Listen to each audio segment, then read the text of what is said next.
Demons जो कि evil entities हैं जो ह्यूमंस को मारते खाते हैं। हालांकि सीरीज की सबसे इम्पोर्टेंट डीमन ऐसी नहीं है। नेजुको भले ही डीमन बन गई हो लेकिन उसके काम बाकी डीमंस जैसे नहीं है। Nezuko was turned into a demon by Muzan personally. जैसा कि हम लोग जानते हैं कि मुजान फर्स्ट डीमन था, तो उसके पास ही ये एबिलिटी है कि वो अपने ब्लड से ह्यूमंस को डीमंस बना सकता है। और ये भी हो सकता है कि बाकी डीमंस मुजान का ब्लड लेके दूसरे ह्यूमंस में इंजेक्ट कर देते हो डीमंस की पॉपुलेशन बढ़ाने के लिए। हालांकि ऐसा नेजुको के साथ नहीं है। मुजान ने अपना ब्लड नेजुको में पर्सनली इंजेक्ट किया था और शायद से ये वो रीजन हो सकता है कि वो इतनी ज्यादा पावरफुल है in comparison to other demons. Muzan का मेन गोल यही है कि वो इतने डीमंस बनाना चाहता है कि उनमें से किसी पे म्यूटेशन होके वो सनलाइट सर्वाइव कर ले, और ऐसा नेजुको के साथ हुआ भी।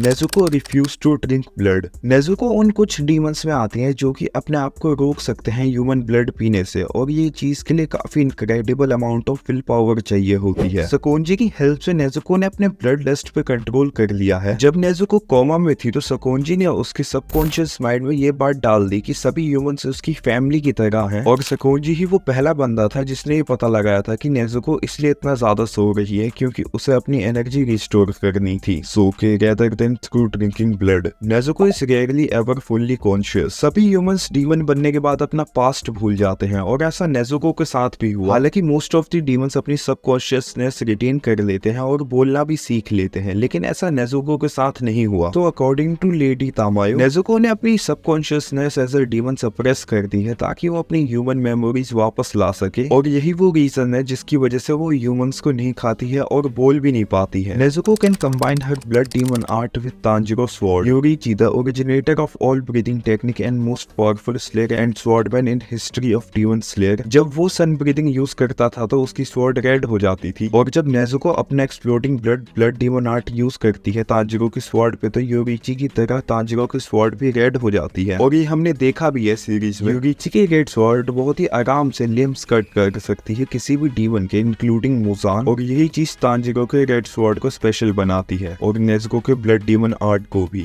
Nezuko is resistant to the sun. Demon Slayer के डीमंस की मेनली 3 वीकनेसेस है। फर्स्ट, उनकी बॉडी से उनका हेड अलग हो जाना। Second, coming contact with wisteria flower. Third, sunlight. कुछ पावरफुल डीमंस ने डिकैपिटेशन सर्वाइव करना तो सीख लिया है, इंक्लूडिंग नेजुको, पर किसी ने भी सनलाइट सर्वाइव करना नहीं सीखा अदर देन नेजुको, और इस चीज की वजह से नेजुको मुजान का मेन टारगेट बन गई है, और मुजान ट्राई करेगा कैसे वो ये एबिलिटी अपने अंदर भी बिल्ड कर सके। Nezuko blood demon art create flames and heal humans. Nezuko का ब्लड डीमन आर्ट परफेक्ट है ह्यूमंस के अलोंगसाइड फाइट करने के लिए। नेजुको का ब्लड डीमन आर्ट बस डीमंस और कोई भी चीज जो डीमंस होल्ड करते हो या फिर डीमंस के ब्लड डीमन आर्ट पे ही इफेक्टिव है, और अगर किसी और ऑब्जेक्ट या फिर किसी और ह्यूमन पे यूज करे तो नेजुको का ब्लड डीमन आर्ट हार्मलेस है। नेजुको अपने ब्लड डीमन आर्ट की हेल्प से ह्यूमंस को हील भी कर सकती है अगर उन्हें किसी डीमन ने चोट पहुंचाई है तो। Nezuko can control her own blood. Nezuko जब अपने डीमन फॉर्म में होती है तो वो इनक्रेडिबल न्यू पावर गेन कर लेती है। उनमें से ही one of the most useful ability है कि वो अपने ब्लड को कंट्रोल कर सकती है। इस चीज की हेल्प से वो अपने कटे हुए लिम्स को रीअटैच कर सकती है, यहाँ तक कि अपने हेड को भी वापस ज्वाइन कर सकती है अपनी बॉडी से अलग होने के बाद भी, और ये चीज नेजुको को अनस्टॉपेबल बनाती है।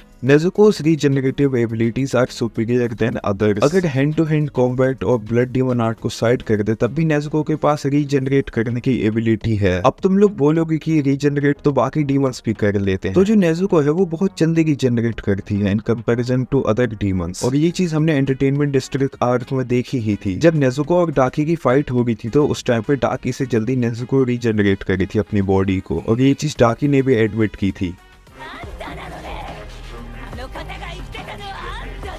नेजुको कैन श्रिंक और grow in size at her will. Demon बनने के बाद नेजुको ने अपनी फुल बॉडी पे कंट्रोल पा लिया है, जिसकी हेल्प से वो अपने मसल्स को जब चाहे श्रिंक और ग्रो कर सकती है, जिसकी हेल्प से वो एक अडल्ट के साथ एक बच्ची भी बन सकती है। नेजुको मोस्टली चाइल्डिश फॉर्म में रहती है ताकि तांजिरो को उसे साथ लेके चलने में दिक्कत ना हो। Nezuko doesn't need to eat anything. बाकी डीमंस की तरह नेजुको ह्यूमन ब्लड नहीं पीती है, बल्कि सोती है अपनी एनर्जी रिस्टोर करने के लिए, और इस चीज की वजह से वो बिना खाए भी जिंदा रह सकती है। और जब नेजुको ह्यूमन थी तो उसे कॉनपी तो खाना पसंद था, जो कि एक शुगरी क्रिस्टल कैंडी है और ये जापान में बहुत पॉपुलर भी है। तो ये थी 10 चीजें नेजुको के बारे में जो शायद से तुम्हें पता ना हो, और अगर पता थी तो तुम शायद से पेड़ो हो। और वीडियो खत्म करने से पहले क्या तुम्हें पता है कि नेजुको जब 12 साल की थी तभी डीमन बन गई थी, और नेजुको मुझे डीमन बनने से पहले पसंद थी।